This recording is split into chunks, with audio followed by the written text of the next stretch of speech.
Hey, 7th grade. So now that you have your final drawn silhouette on your white paper, it's time for us to transfer it to our final map paper, right, that we're using for this project. So I picked out one that has some yellow, some white, tons of lines on it. It does have some folds in the paper, but I'm just going to try to ignore those as best I can as I draw on my silhouette. So you have two different options that you can do. You can either place your paper drawing next to your map and just freehand your silhouette, just like you did to draw it on here originally. Just taking your time, making sure you're drawing light until you get it just right. Or if that's like a little stressful for you, it's too much with all of these lines and the different colors, what you can do is you can cut out the silhouette or just the outline of your image so it looks like something like this. Right, it fits right over here because I just traced it. I cut it out and I'm going to use this as a template on my map.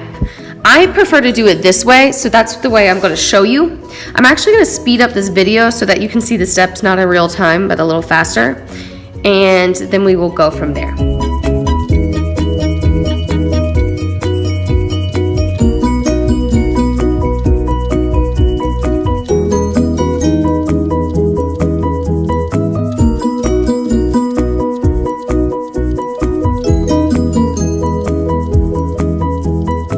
So I have my final finished silhouette on my map paper that I transferred over from my white paper. I went ahead on the time lapse and used my Sharpie to go over the pencil lines, and I also added those details that I had on my original white paper. Whether or not you add those details is completely up to you. If you want to just leave it as your shadow, something more like this, that's cool too. But what we're going to do now is add some Zentangle to the background so that our eye is immediately drawn to the silhouette of our object instead of all of this craziness in the background. Let me show you how to do that. I'm going to show you how to start the Zentangle on the white paper, my final paper, instead of the map, just because I know on this video it's going to be really difficult for you to see the lines that I'm creating with this map background. But just know that once you guys start, you're going to actually be doing this right onto your map and not doing a practice round. So with the Zentangle, we talked about this a few years ago. Zentangles are all about patterns. We are going to be using these really nice artist pins. I only have a few of these in class, so it's gonna be pretty difficult if we lose them or if the caps are left off of them. So just make sure that we're taking care of them. There's also different numbers on here, which you can play around with. It basically means the thickness. So the lower the number, the thinner the pin is. The higher the number, the thicker the pin will be. So I'm gonna start by just creating some lines coming from my sofa to the end of my paper.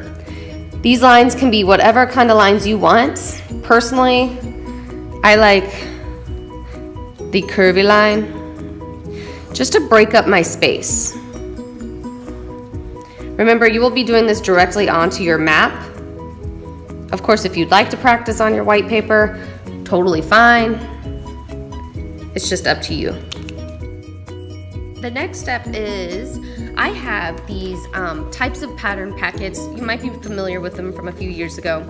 And I have a ton of examples of different patterns that you can use to fill in all of these individual shapes. Now, the more shapes you do, the more patterns you're gonna have. So if you would like to do less patterns, just don't draw as many lines here.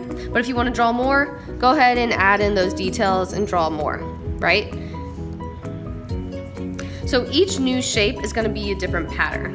And I'm going to show you a time lapse of what mine is going to look like on my white paper.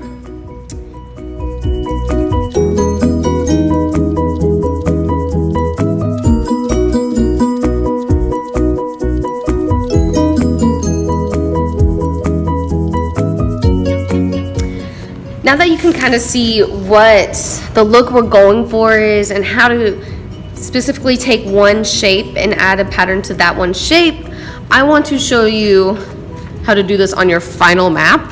So I'm going to just show that time lapse as I create my Zentangle all the way around my couch to finish my piece.